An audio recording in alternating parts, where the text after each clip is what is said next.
Meanwhile, in Victoria, the state is looking to introduce major changes to its WorkCover scheme to modernise a system it says is fundamentally broken.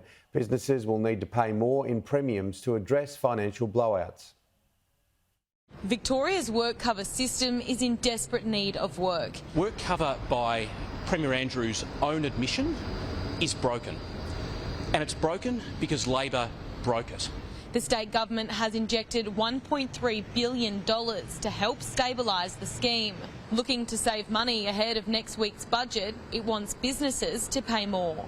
A 1.8% premium representing a 42% increase, the largest increase in the history of the program, will be an impost on businesses that can least afford it at the moment. The increase will come into effect in less than 6 weeks. We want to see reform. Business and unions stand ready to take part in that reform, because expecting business to accept a 42% increase in premiums is not where the answer is. The state's Shadow Minister for WorkCover says it could cost local jobs. A premium hike like this is just going to be so difficult for local businesses, and a lot of people are going to lose their jobs because local businesses will not be able to keep them. Mental health injuries make up 16% of WorkCover claims, and since 2010, liability has tripled, driven by an increase in weekly payments and a rise in long-term users. The Premier, Daniel Andrews, wants the focus to be encouraging Victorians to get back to work.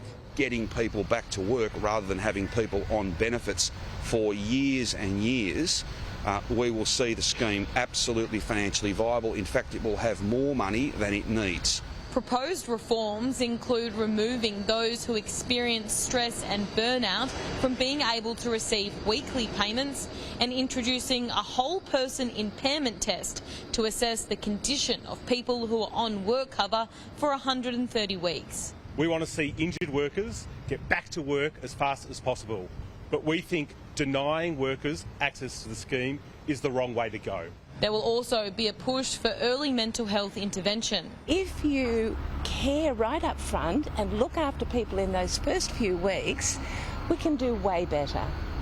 And even better than that is prevention, and particularly prevention of psychosocial hazards or mental health issues at work. The Premier hopes these changes can be implemented by the end of this year, but they'll need to pass the Victorian Upper House first, giving no concrete improvements for those currently on the scheme.